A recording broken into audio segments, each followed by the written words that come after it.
Hello and welcome. Now, you might think that calculating your income for tax purposes is pretty straightforward, right? You just add up what you earned, subtract what you lost, and that's it. Well, when it comes to Canadian tax law, it's actually not nearly that simple.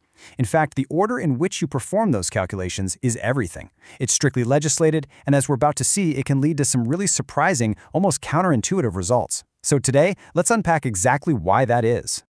We're going to be diving deep into Section 3 of the Income Tax Act. You see, this section lays out a very precise, very specific sequence for calculating what we call net income for tax purposes, or NITP. This isn't just about what you add and subtract, it's about the non-negotiable order in which you have to do it. And as you'll see, following this rule is absolutely crucial, and it reveals the careful, deliberate logic behind our tax system. So here's our roadmap for today. We'll start by looking at the ordering rule itself. Then, we'll explore it through two practical case studies. The first I call the capital loss paradox, and the second, the business loss impact. Working through these cases will help us understand two really critical concepts: net capital loss carryovers and non-capital loss carryovers. And we'll wrap it all up by summarizing the key takeaways from Section 3. Okay, let's get right into it. The entire process for determining your net income for tax purposes is governed by this strict, sequential formula laid out in Section 3. You can't just throw all your gains and losses into one big pot and see what comes out. The Act demands that you follow a very specific path. The legislation really holds our hand here, taking us step by step through paragraphs 3A all the way to 3F. And I want to be clear, following this sequence isn't just a suggestion, it's mandatory. To really see how critical, and sometimes frankly how strange, this sequence can be, we're going to follow the tax situation of a fictional taxpayer. Let's call her Jane Smith. So let's begin with our first case study. In this scenario, we're going to look at what happens when Jane's capital losses for the year are actually greater than her capital gains. This is where we run into our first really fascinating twist in the legislation. All right, here are the numbers for Jane's 20X1 tax year. She's got employment and rental income. She also has an RSSP contribution and a business loss, which we'll get to in a bit. But for now, I want you to focus right here. Her taxable capital gains are $8,000, but her allowable capital losses are $9,000. So her losses are greater than her gains. That single fact is the key to our whole paradox. Okay, let's walk through this calculation according to the rules. The first step, paragraph 3A, is simple addition. We take her employment income of $35,000 and add her rental income of $6,000. That gives us $41,000. Simple enough. But now look at paragraph 3B.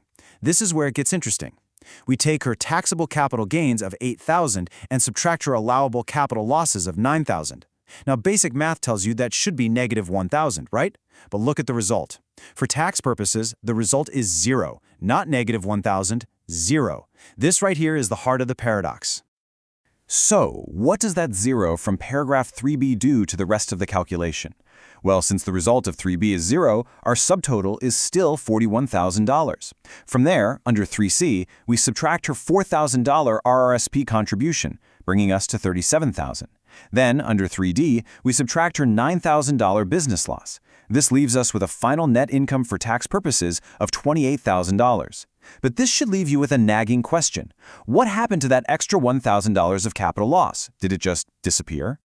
Well, that apparent mathematical disappearing act is not an error. It's actually a very specific, very intentional feature of the Income Tax Act. It's designed with a particular purpose in mind. So let's go ahead and solve this paradox. So let's just tackle this question head on. Why does the formula treat this calculation in such a peculiar way? The answer, as it so often is in tax, is found in the very precise wording of the legislation itself. Here it is. This is the brilliant and very specific language from the law. You see, paragraph 3B doesn't just say, subtract losses from gains. It asks us to determine the amount, if any, by which the gains exceed the losses. In Jane's case, her $8,000 in gains do not exceed her $9,000 in losses. So the answer to the question, by how much do gains exceed losses, is, well, they don't. So the answer is zero. And here's the crucial part. That missing $1,000 isn't gone forever. It becomes what's known as a net capital loss carryover. It's a resource Jane can't use this year to reduce her employment or rental income, but she can carry it over to use against taxable capital gains in other tax years. In effect, it becomes a valuable asset for her future financial planning. All right, now let's switch things up. We'll look at a different scenario for Jane in the exact same year. This time, her capital gains are going to be higher than her losses, but we're going to introduce a much more significant business loss. Let's see how the ordering rule handles this new challenge. So in this second case, Jane's allowable capital losses are now $7,000, which is less than her gains. But take a look at the business loss from her sole proprietorship. It's a whopping $40,000. This number is going to be the driving force behind our next interesting result in the sequence.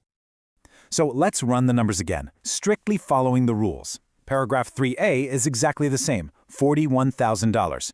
But under 3B, her capital gains of $8,000 now do exceed her losses of $7,000 by $1,000. So we include that. Our subtotal becomes $42,000. We then subtract our $4,000 RRSP contribution in 3C, and that leaves us with a positive balance of $38,000 before we deal with that big business loss. Now for the next step. Here in paragraph 3D, we finally subtract that $40,000 business loss from our $38,000 subtotal. The mathematical result is, of course, negative $2,000. But once again, the law steps in. As per paragraph 3F, the final net income for tax purposes is deemed to be zero. You cannot have a negative NITP. This result brings us to our second key concept for today. And, just like before, that negative result isn't just thrown away. Instead, it's transformed into a different kind of tax asset that can be used in other years. So why zero? I mean, if Jane truly had a net loss for the year, after all of these calculations, why isn't her income just reported as a negative number? As you might have guessed, the Act provides a very clear, very direct answer. Paragraph 3F is quite explicit. It says that if the amount determined after applying losses under paragraph 3D is not a positive number, then the taxpayer's income is simply deemed to be zero for that year. The law essentially establishes a floor for your final NITP calculation, and that floor is zero. And what about that negative $2,000 from our calculation? It becomes what we call a non-capital loss carryover. Now, this is different from a capital loss. Because it came from a business loss, it can be carried over and used to reduce any source of income in other years. Employment, investment, you name it. This makes it an incredibly flexible and valuable tax attribute, especially for business owners. So, having walked through those two very distinct cases, let's step back and really crystallize what we've learned about the strict and very deliberate ordering rules of Section 3. This comparison really gets to the heart of it. Net capital losses are born in paragraph 3B, and they are ring-fenced, meaning they can't be used against other types of income in the current year. Non-capital losses, on the other hand, arise later, in paragraph 3D, from things like business or property losses. They do reduce all other income down to zero before any excess is carried over. So to summarize it all, first, the sequence is everything. You have to follow the steps. Second, when your allowable capital losses exceed your taxable capital gains in paragraph 3B, the result is zero, and you create a net capital loss carryover. Third, if your business or other losses in 3D pull your income below zero, your income is deemed to be zero, and you create a non-capital loss carryover. Both of these are crucial mechanisms that allow taxpayers to smooth out their income over time. And that really leaves us with a final thought to ponder. Understanding how these loss carryovers are created is the first step.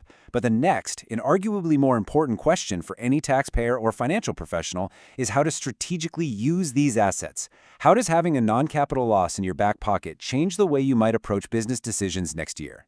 That right there is where tax knowledge really transforms into true financial strategy.